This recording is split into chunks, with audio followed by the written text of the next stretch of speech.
Hello, everyone, and welcome to the Jeffrey Epstein Show. I'm your host, Bobbycapucci, and this is Ehud Barak, Part 3. Today we're going to wrap up our three-piece series on Ehud Barak. In the first two episodes, we established some context.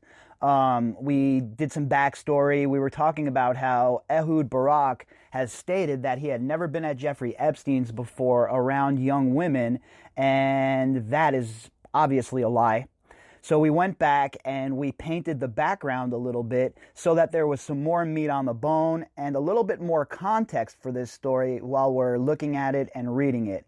Because we know that this stuff comes fast and heavy, and a lot of times they only scratch the surface, the legacy media. They only scratch the surface just a little bit. They never get down deep. They never get under the paint, right? So they give you just tidbits in the articles, and it's up to you to put the pieces together. Well, that's why we did this series. That's why we had the first two episodes that provided a bunch of context, a bunch of backstory, and established the relationship between Jeffrey Epstein and the former Prime Minister of Israel, Ehud Barak. And now what you see is the reason he is being named is because of Alan Dershowitz making an attempt to try and muddy the waters and try and get himself out of the deep end. Because right now, the focus is on Alan Dershowitz. So he figures, let me leak this about Ehud Barak, and we'll really muddy the waters here, and I'll throw the dice. Hopefully, they'll land on a preferable number, and it'll be Ehud Barak that takes the scrutiny, and not me. And it's a shrewd plan by Dershowitz. I understand why he would be going that way. I understand why that would be the strategy. But I also understand that dirty Dershi I kept my underpants on man doesn't understand this. He is not dealing with the usual type of case. He is not dealing with people who are going to cower away from him in fear. I know personally, I don't have one single bit of fear in my heart of Mr. I kept my underpants on dirty Dershi. Oh, he might be powerful in the courtroom. He might be powerful in the circles he moves. But a man like that elicits zero fear in me. And I will continue to criticize his old, crusty, dirty ass until the cows come home. And there ain't shit he can do about it. Remember that pesky First Amendment he likes to throw around so much? I like to throw it around as well. So Dershowitz's strategy here is to light up Ehud Barak and try and get it to look like he's the one where the spotlight should be pointed. Meanwhile, Dirty Dershi doesn't understand that we can chew gum and walk at the same time, and we have enough dragon flame to light them all on fire. So today's episode is going to wrap up our series on Ehud Barak. Well, wrap it up as far as put a bow on it to where we're at, right? We'll be caught up completely to what's going on with Ehud Barak, and obviously we'll come back and update as things change because we know this is a fluid situation. Things are moving in, every different direction. It's almost like bumper cars, right? So we'll definitely come back and we'll add more meat to this bone when we have to. But we're going to go ahead and wrap up the three-part series with an article from the Jerusalem Post.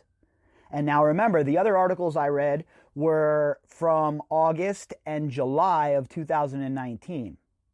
So you'll see how this story has morphed a little bit since then. You'll see how the tune has changed a little bit. Remember, Ehud Barak was yelling from the mountaintops that he had never been around young girls at Jeffrey Epstein's. Well, that's a lie. The article we read last night from the Daily Mail proved that that's a lie. And once you prove that somebody's a liar, well, do you think that just happened one time? That's the only time they lied? Or have they been lying about their behavior for the whole entire time they've been alive? I'm going to go with option 2. The Jerusalem Post by Zachary Kaiser. Sealed depositions involving Jeffrey Epstein name Ehud Barak as offender. And again, for those of us who have been following this case, we knew the rumors about Ehud Barak, right? We knew about the court depositions. We knew about the very, very credible accusations by Virginia. But until something comes out in the public sphere like this, you know my format here. I only cover, for the most part, what is going on in the legacy media or the print media in regards to this case. Now, I'm thinking about starting some sort of companion podcast where we delve into some of the more, let's say, non-mainstream theories in this case, more of the occult perhaps, stuff like that, where I can get some guests on the program who know a whole hell of a lot more about that aspect of the case than me, and have them talk about things and, we'll go down that road a little bit. So I'm thinking about doing that. I just don't know how I can fit it in right now, time-wise. I am so slammed with this podcast right now that I'd like to be able to give something like that the time it deserves. Maybe a weekly show. Maybe do something like an hour and a half or 2 hour weekly Sunday show dealing with some of the different theories about what's going on in this case besides the actual quote-unquote mainstream theme we take here.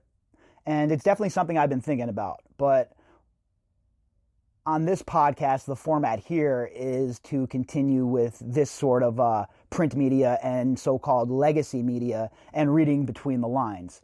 But I have got the emails. I have heard you guys. And trust me, I'm trying to work on something to maybe having, like I was saying, a little bit of an alternate type of reality type show where we go down some roads that are less traveled. We'll see. We'll talk more about that in the future. Anyway, the sealed depositions were obtained by the outspoken Harvard professor in connection to a separate 2019 civil defamation lawsuit filed by the same plaintiff, Virginia Roberts. And that is her defamation suit with Ghislaine Maxwell. That is in Judge Preska's court. Former Israeli Prime Minister Ehud Barak responded to a report filed by the Miami Herald claiming that he was mentioned in sealed court documents which alleged that he was sexually involved with a minor in relation to the late financier, pedophile, Jeffrey Epstein. Yeah, look, we know that this is the case. For those of us who have followed the story, we know that this has always been something that has been talked about. We know that he's been credibly accused by Virginia. But now it's coming out in the Jerusalem Post. It's coming out in all the major papers. And it's right there for everyone to see. These are court documents that he's named in, folks, okay? Court documents. Not sitting around the bar writing it on a napkin, none of that stuff. These are court documents. And now you can understand when you see the sort of players that are caught up in this, you can understand why they would want to keep this stuff sealed.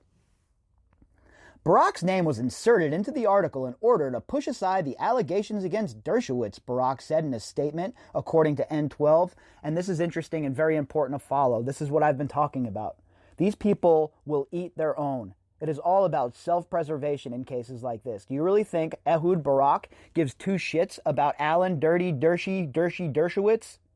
Of course he doesn't. He cares about self-preservation, saving himself, and making sure that he doesn't end up on the next, Epstein kind of watch, right? Because what happens to intelligence assets when they're no longer useful? They are discarded. Barak does not comment on imaginary rumors or false affidavits. Moreover, neither did Barak know, nor did he meet Epstein in 2002 when the women supposedly left the U.S. for Australia. Oh, this is such a lie. This is such a goddamn lie. He has zero evidence to back any of this up. Just his word. Just his word. You want to prove everything you're saying? Let's see the docket from your security group. Don't they have to have a book that they mark down where they are, what they're doing, blah, blah, blah? Like a shift book or something like that? Again, all of these people are the same. They all think we're going to take their word. When they're established liars, a guy like Ehud Barak, in my opinion, is not only a liar and part of a sex trafficking ring, the guy's a war criminal.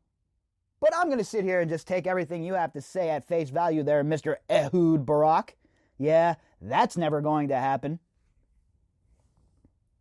Sealed depositions from a 2016 defamation suit filed by Virginia Roberts, one of the survivors of Epstein's sex trafficking ring, against Ghislaine Maxwell, an associate and alleged madam, co-conspirator, child abuser of Jeffrey Epstein, were obtained by the legal team of lawyer Alan Dershowitz, and, according to the Herald, Barak was named within the confidential documents as one of the people the plaintiff was trafficked to and forced to have sex with.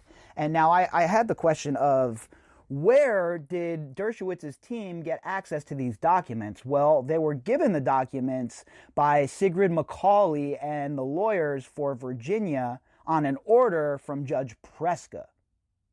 At least that is the way I understand it as of now. The sealed depositions were obtained by the outspoken Harvard professor in connection to a separate 2019 civil defamation lawsuit filed by the same plaintiff, who alleges she was forced to have sex with Dershowitz while working as a locker room attendant at U.S. President Donald Trump's Mar-a-Lago resort. Dershowitz, in response, countersued for defamation. The fact that she was working at Mar-a-Lago when she was recruited and brought into Jeffrey Epstein's orbit gives me the skeeves, bro. It really creeps me out. It's really disgusting. And what else is disgusting and what else is undefensible for even the most ardent Trump supporter? I don't care who you are. There's no defense for it. The fact that Dershowitz was brought on as a lawyer when he is under disgusting, credible accusations as a rapist, basically, right? Somebody who was partaking in a sex trafficking ring with a girl who was there against her will.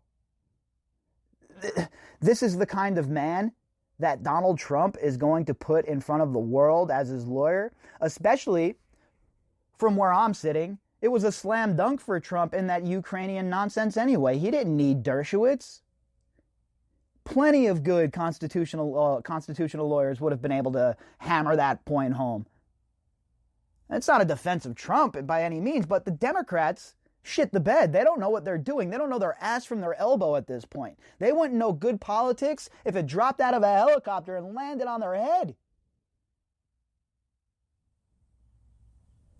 But yet, Donald Trump and his team of degenerates decides to put Dershowitz up there for all of us to see, to slam that in the survivors' faces. I mean, how do you think Virginia Roberts felt seeing this guy on a daily basis getting that publicity again? It's bad. It's a bad look. It's bad optics. And honestly, I question the judgment of the Trump team and Trump himself. Roberts' lawyers were attempting to keep the documents sealed, according to the Herald report, because they were worried that Dershowitz might twist the information to use in his favor. And that's typical, right? Dershowitz is going to try and get his hands on any sort of discovery. He's going to try and get his hands on any sort of evidence that he thinks could lead him to the promised land. And it's up to Sigrid McCauley and David Boies and company to make sure that that does not happen. And so far, so good for the most part, right? I really don't have any criticism of what's going on as far as the way the girls are being defended. And even if I did, you take my criticism and $1.50 to the store and get yourself a cup of coffee, right? I'm not a lawyer. I have no idea what's going on. But all I can tell you is this. From where we started in August to where we're at now, there has been some serious movement, folks. However, his lawyer, Howard Cooper, admitted in court Tuesday that they procured some of the confidential affidavits where Roberts named Barak as one of her offenders. Epstein, actually, before we get into that, you would think that in the story they would go into how they got that information. And again, if we didn't read those other stories and we didn't keep up to date on what was going on to add context, we would never know that those documents were provided via the lawyers for Virginia under an order from Preska, because the Jerusalem Post here doesn't go into that at all. Epstein, a wealthy 66-year-old money manager, pedophile, child abuser, money launderer, crime trafficker, you name it, all of it, he's all of that, who once counted Trump, former President Bill Clinton, and Britain's Prince Andrew as friends, was arrested in July last year and pleaded not guilty to sex trafficking charges involving women and girls as young as 14 from 2002 to 2005 throughout Manhattan and Florida. And when you see that, 2002 to 2005, remember, folks, when the feds lock you up, it doesn't end there. The charges keep coming. So there were going to be other charges from different years, but this was just the predicate that they were using to hold him, and the first charges that were filed. There was going to be an avalanche coming after this. He died August 10th, 2 days after signing his will, by apparently hanging himself in his cell. Days later, a federal judge dismissed the case. Many of Epstein's survivors, like Roberts, are still attempting to obtain compensation for the sexual abuse they claim to have endured at the hands of the late pedophile, and those allegedly in connection with him.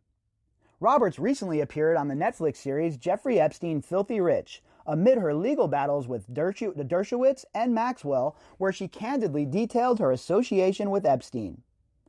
She named Prince Andrew, aka the Joe Exotic, as one of her offenders in the series. All right, folks, so that's where we're at with Ehud Barak, right? We're going to keep covering this, but it's important that we establish the backstory a little bit before we've seen this. Because if we just got this article, right? If we just read this article, what would we really know about Ehud Barak? Besides the fact that he's been named in these documents and that Alan Dershowitz is trying to throw him under the bus. You see what I mean about just scratching the surface and why it's important to dig deep? And sometimes you have to chain these articles together. It's the only way that you can get to the bottom of this shit. So we'll continue covering Ehud Barak, just like everybody else, and we will update as needed. All right, everybody, if you'd like to contact me, you can do that at bobbycapucci@protonmail.com. That's BOBBYCAPUCCI@protonmail.com. You can also find me on Twitter at BOBBY_CAPUCCI. All right, everybody, until later on.